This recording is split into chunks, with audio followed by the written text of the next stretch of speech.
Welcome to The Art of Being Unstoppable, the podcast where women from every walk of life come together to break barriers, embrace their power, and live life on their own terms. I'm your host, Vicki McDougall, and each week we explore inspiring stories, actionable strategies, and empowering conversations to help you step into your confidence, amplify your voice, and create a life without limits. No matter where you are on your journey, this is your space to grow, thrive, and become unstoppable. Welcome back, everyone, to another episode of The Art of Being Unstoppable. Today, I have the pleasure of being with Becky Spence. Thank you for coming today, Becky. Thank you so much for having me. So Becky is the owner of Checkpoint Advising. And I know tax time is just around the corner and, we all get, scared is maybe the best word, or frightened. But, after speaking to you, Becky, and you kind of explaining how you can little things that make it easier for people and, just a little bit of I have one line that I want to share right off the hop, because when you put this in pivot with purpose, the pause, it changes your path. A pivot isn't proof you failed. Oh my goodness.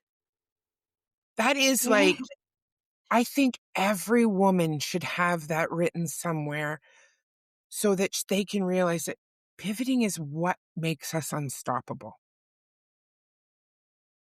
Yes. Oh, And especially I feel like in our current economy, you have to be able to be flexible, whether it's with your personal finances, your business, your health. You have to be flexible and pivot when what you're doing isn't working for you. exactly. And it's not a failure. It's just, and pivoting sounds better than change because people get afraid of change, right? We all Yes. do.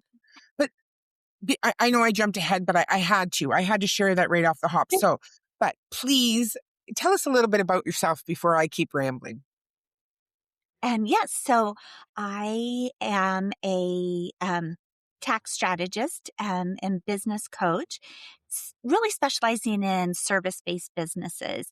And I fell into that niche because I spent almost 30 years working as a speech pathologist. But as I went through all the changes with insurance companies and all the regulations and all the things, I started to lose the joy and I realized it was time for a personal pivot. So I did a huge pivot. I still wanted to help people. And as I figured out what my business needed to really thrive, I realized I can help more people by helping their businesses rather than staying pigeonholed in my own business. So I did a career pivot, but I don't coach everyone into just like throwing the baby out with the bathwater. There's a lot of little pivots that you could do in your life that make a huge difference. Oh, absolutely. And like I say this a lot on the podcast, small hinges swing big doors. And we Yeah. don't have to look at this as this, because that's when we get into overwhelm, when we see this big, change. Oh my gosh, I have to do this, I have to do that. But so you were a speech pathologist and you really loved what you did because you got to help families, you got to help children, you got to help people. And shifting to something more number focused. I mean, right? Even when we're Yeah. even a strategy, like any kind of strategy, you have to look at the numbers. So how has that affected you in your daily? Because that's a big change. Even though you had the business, you were still working that, but this is still so much different. How is that for you? Well, I have really worked hard to find the similarities. So, being a therapist, your treatment plan, everything is data driven. And so looking at the data wasn't new to me. It was just, how do I report the data and how do I use the data? So in therapy, we kind of look at the data after the fact. How did they do Right. today or what are their trends? And and in business growth and tax um, strategy, we're really trying to strategize in the future. We're trying to make some really good projections so that we have a good outcome at the end of the year. So I've had to pivot kind of in terms of retrospective versus prospective thinking. Yeah. But I still approach it in a very systematic way. You know, with my patients, I had a treatment plan. With my clients, I call it a roadmap, and we have checkpoints along the way. So very bite-sized tasks and activities that we just check off as we go. And so I feel like I'm kind of bridging that gap. Yeah, absolutely. I know it's so hard to be the one that's doing it all in your business, right? If we're working on the business and then we're working in the business and we're doing all these things and just adding all these tasks, we get back to the same position we were in before if we've left corporate or if we've left another job. We start to lose our power and our light starts to dim because we're not doing the things that light us up. So you helping with that roadmap and those little bite-sized pieces with your clients really helps them see that they don't have to do it all, right? Like they Right. don't have I to put always all in. say my job is to help overcome the overwhelm. Especially in service based businesses, we were trained in a skill. We weren't Yeah. trained to be business managers. And so there's a large learning curve. And if I can kind of help people keep from reinventing the wheel and say, here are processes and systems that work that let you do more of what you love and condense those things that are either stressful or overwhelming, then I just want you to be more happy in running your business. Yeah. And that is key, right? For us who are self-employed, right? Entrepreneurship can be very lonely and it can be very draining. And if we Yes. can set up the schedules and the systems to make everything run smoothly, it makes a huge difference. Yes. Yeah, for sure. Like, I know I'm not a back end person with all of this stuff in the computers and all figuring out all the funnels and all of this and all that. That doesn't light me up. So I would rather have someone help me do all the things to get me to where I can shine in what I'm good at. Yes, I think that's a key is knowing when to delegate and knowing what pieces to delegate. I hear all the time, well, my business is brand new. I can't afford to hire all the people. And so really being able to take a step back and find out where's my bottleneck and let's just offload the biggest bottleneck first and see what it does for you. I think is a great first step for small businesses or young businesses. How did it affect you personally when you shifted like for women listening to this podcast, and they're making a shift and they're on the edge and they're just not sure, right? Because I know when I jumped into this, I wasn't sure until I was. And once I was, there was no stopping me. But Yes, that was, I think you're right. yeah. So what do you think? Like what are your thoughts on that? I think the biggest thing is to really remember your why. Why did you take this leap in the first place? And let that root you in what did you want to accomplish? For me personally, I didn't want anyone who took the leap into owning a small business, a startup, to feel like the threat of having to return to that W 2 job was constantly looming over their head. I really want to help people feel confident in their business and in their business decisions. And I think that once you start to feel that confidence, like you said, I didn't know, and then I knew.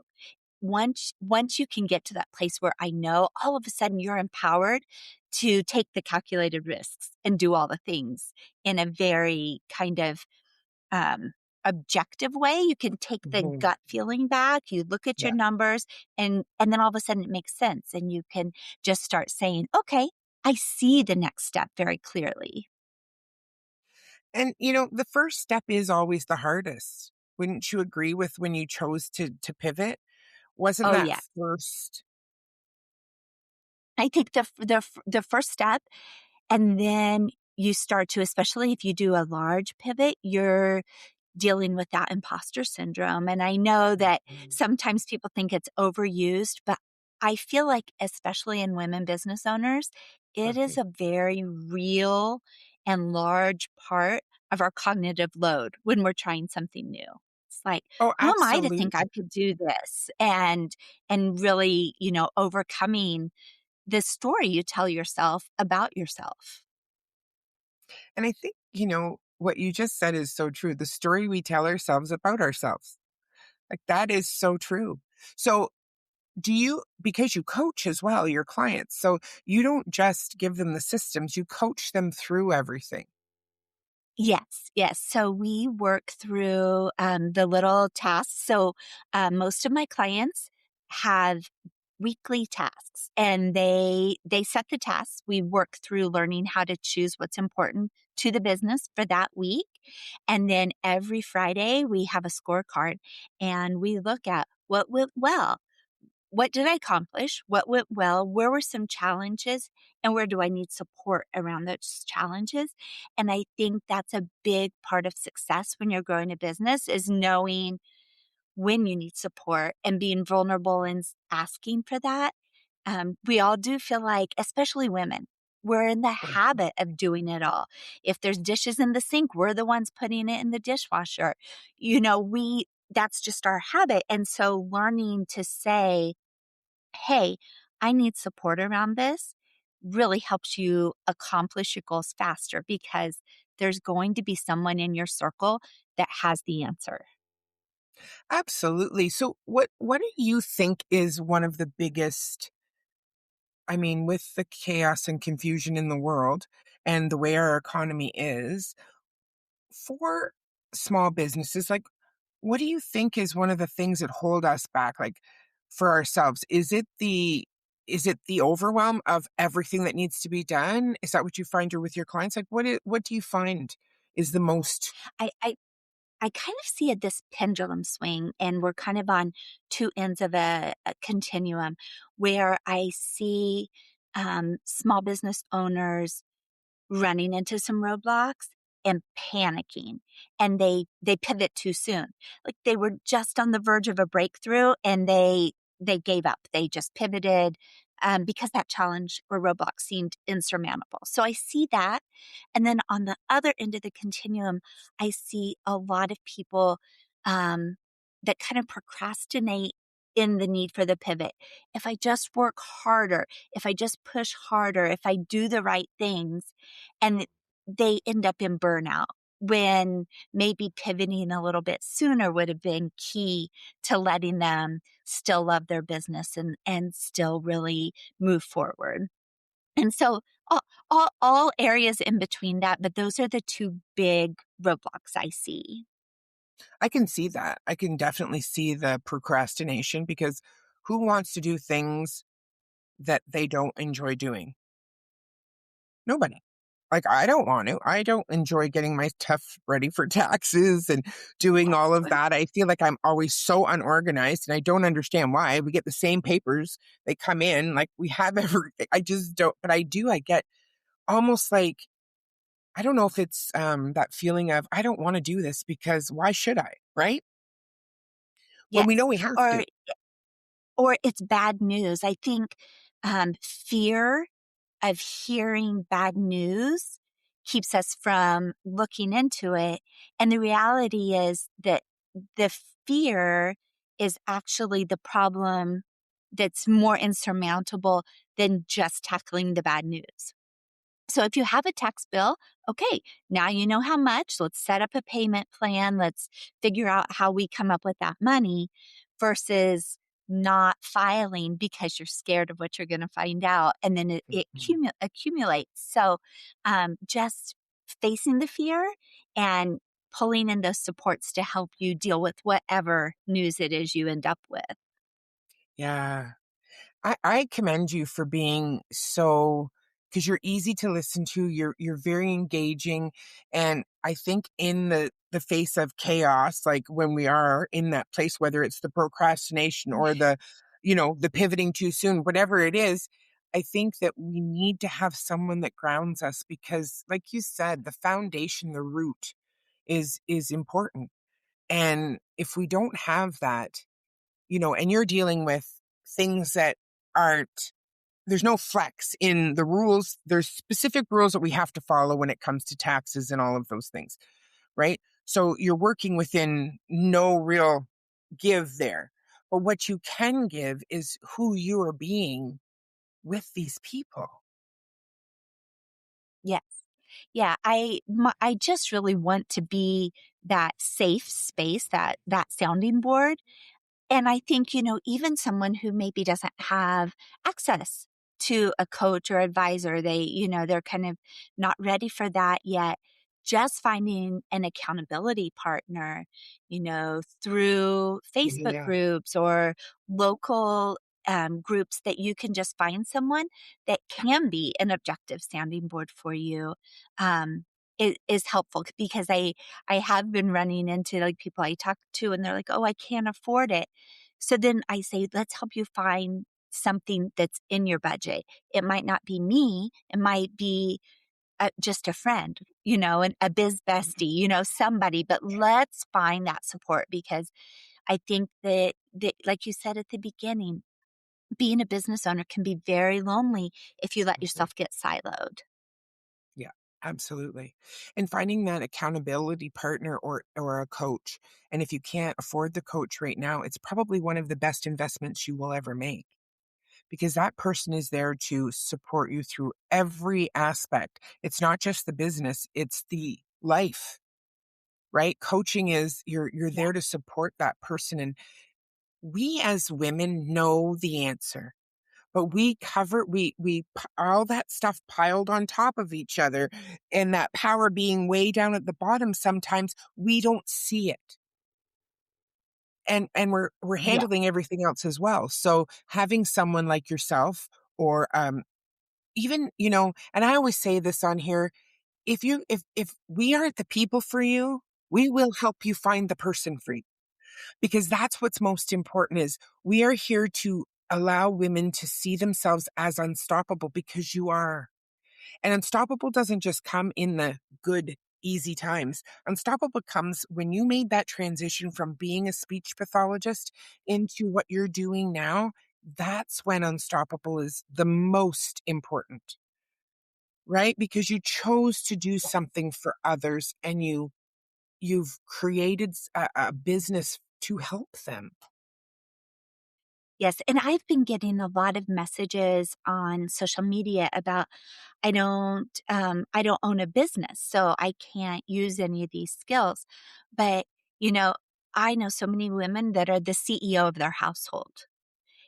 And you can take all those principles and you can make your personal finances thrive. You can use the principles to help your family thrive.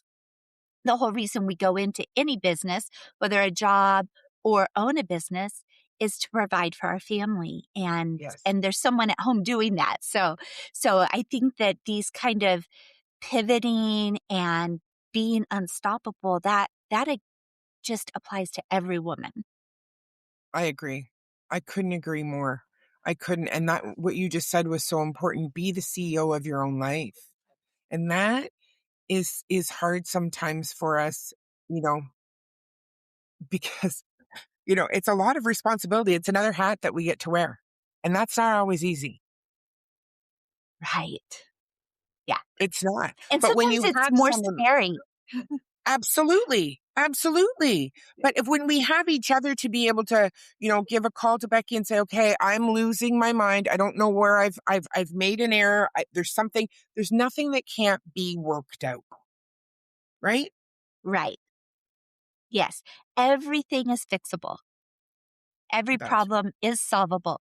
We might not like the solution, but there is a solution.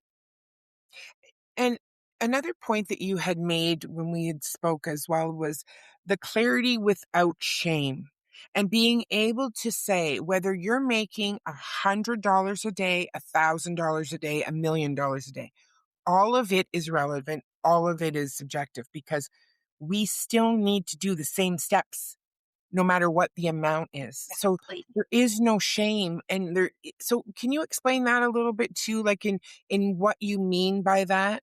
Because that's, Yes, the way you word things definitely. is just it's so it makes me look at it and go, holy, I can have the confidence and financial peace because you give me that feeling of you can do this. Yes, you can. Yes, I think that shame lives in that place of fear, and the fear of not being enough then translates into not having enough or vice versa. And so in our minds, we make how much what our bank account is, how many bills we owe, a reflection of who we are, our identity. Mhm. And so then we start to have shame about how we think we measure up or don't. But what I have found in working with women in different industries, different levels of business, some who aren't in business for themselves, but are managing their home, is that surprises are the real problem. And that's our fear should be of being surprised and caught off guard, not of the answer, not of the data. And so I really push hard to encourage every woman to do a money date. It can be with a spouse, a partner, or with yourself. And just take some time. Start with like 5-10 minutes. Start just logging in and seeing what the balances are, what's pending. Were these expected bills? Were these impulse buys? And just start to see your patterns. And then as you grow confident in logging in and having your little money date, it can become more detailed and bigger, and you can get into, the software, whether it's, Quicken or Rocket or YNAB, whatever, doesn't really matter. It's just giving you visibility so that you're not caught off guard and surprised. And the fear and the shame go away when you're armed with knowledge. Yes. Yes. If we, and I think that it's important. I've had a guest on that she does finances for children. And she does that because she wants them to understand at a young age how important this is. Because I think we live in a day and age, I have grandkids, but they have this expectation and they want it now. They don't realize that, we had to work for our money to be able to afford to do this, whereas they just say, I want it and they get it, right? So I think that Yes. And because I we think are this in is this, the yes. sorry. No, This I think please, this no, is a share. huge problem for kiddos, right? Yes. Because when we were young, you know, this older generation, we went to the movie, my dad would hand us a $2 bill. It would get me into the movie and get a little snack. But it was actual money I saw go away. But I think children now are seeing parents swipe or tap their phone, and they don't understand the actual commodity exchange.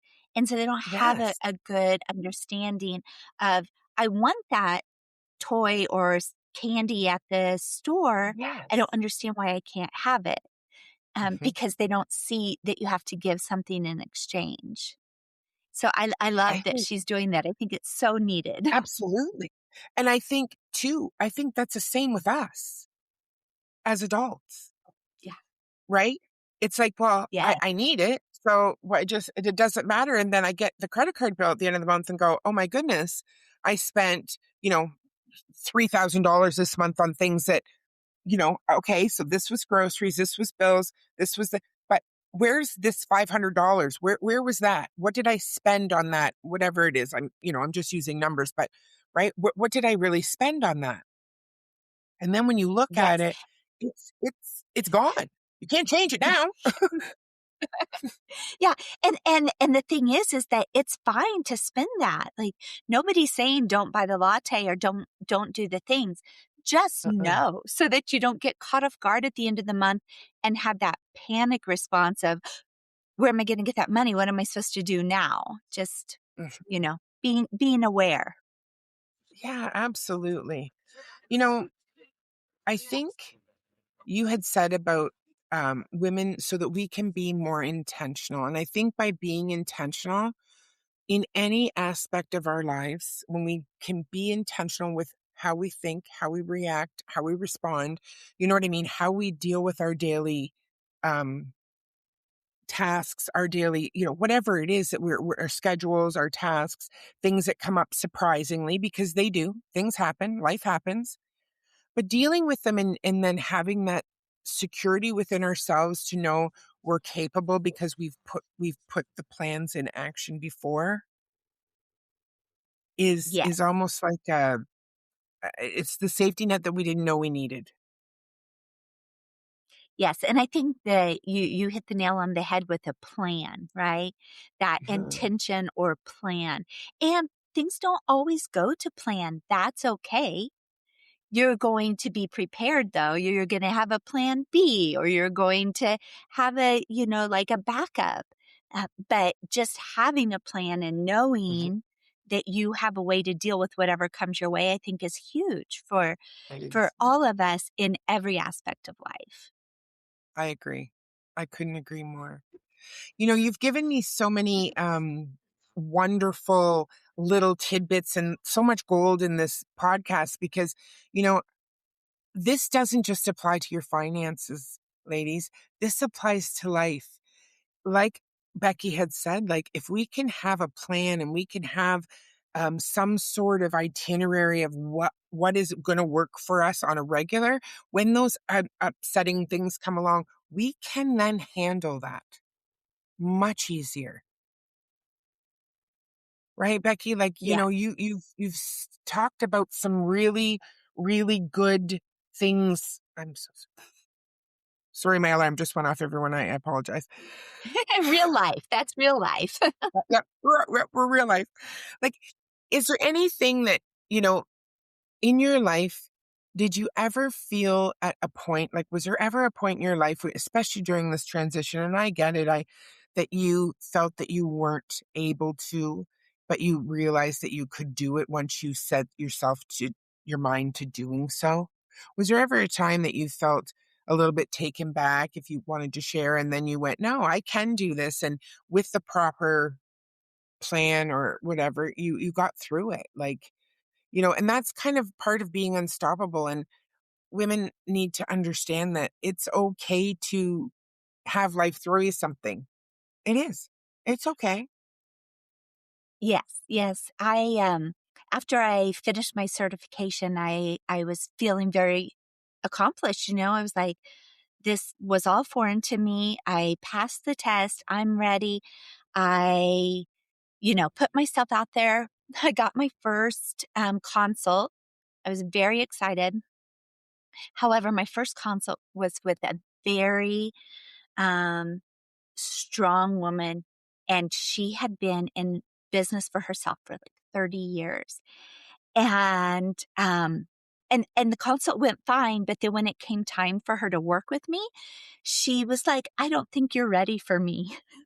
And I I didn't know what to do. I was like, "Oh, like I wasn't prepared for that." I thought that this Yeah. went so well. And I went home and I was just down. Like, I was having the biggest pity party. Like, what have I done? What have I gotten myself into? I Yeah. don't know enough. And so I really did at that point think about just stopping. And, I even talked to my husband. I was like, I just stayed at home and took care of the house when the kids were little. Maybe I do that again.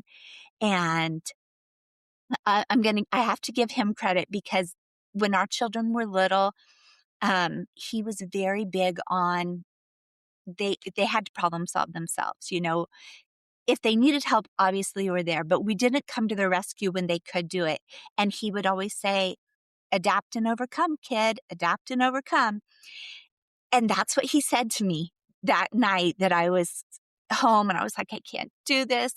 I'm made for healthcare. I'm not supposed to be in business. And, all the stories Yeah. we tell ourselves. Yeah. And he was like, adapt and overcome. Like if she wasn't your ideal client, you weren't her ideal advisor, find the right people. Yeah. Find the I people love who that. really need you. She didn't need you. She didn't need me, and she was in a field that was not my forte. She was not in a service-based business, and I know service-based businesses intimately. And so when Yeah. those kind of people, business owners come to me, I can help them immediately. I know all the levers.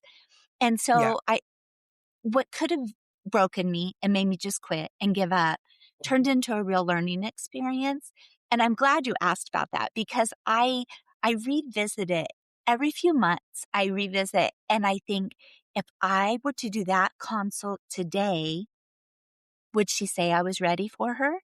And I believe she would. I now have grown too, and I have systems in place, and I have the skills to and the connections to ask people when I don't know, Yeah. and I'm a much more confident business owner because of the challenge I faced early on. Absolutely. And that is, I'm so happy that you could share that because really that's what we want people to understand. That was your first big consult. And you were like, okay, and you're putting all your eggs in one basket. And she said no. And you're like, and she didn't just say, no, thank you. I've gone with someone else. You're not ready for me. So not only is it a no, it's a like, almost like a punch in the gut. It's you. Yeah. Right? Yeah. But look, yeah. But you know what? I firmly believe that. I believe that in friendships. I believe that in relationships. I believe that in business. I believe that in this podcasting. I've met the most wonderful women that I was supposed to meet by doing the things that I'm doing. And if we can help women see what's possible, then we've done our jobs. Yes. And I Yes. believe that you're quite a help for any woman in business, especially service-based businesses. Because you do know and you can be their support. And that's what we need. The more support we have in our lives, the better we do. We're not made to be lone wolves. We're made to be. So that's why entrepreneurship can be so scary sometimes is because, okay, it's just me. If I make a mistake, I got no one to say, well, she told me to, or, whatever. But it's owning your worth and owning what you know is possible.